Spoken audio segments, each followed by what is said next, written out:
Coming to the internal ear, we have this vestibule and the semicircular canals in the cochlea. So semicircular canals, they play an important role in maintaining equilibrium. You should understand, ear is not just an organ for hearing, but an important organ for balance. So this kinesthetic sense is also maintained. This posture and equilibrium is also being maintained by the ear.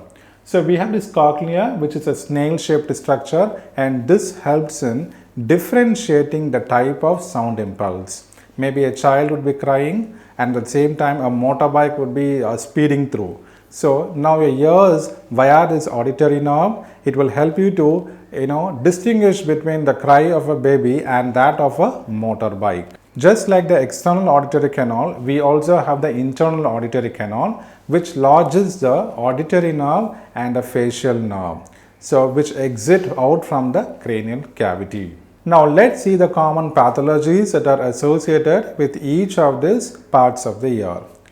Coming to the external ear, commonly they can do a ear biopsy. Okay, this biopsy would be from a pinna or from the helix. In that case, you can report the appropriate CPT code.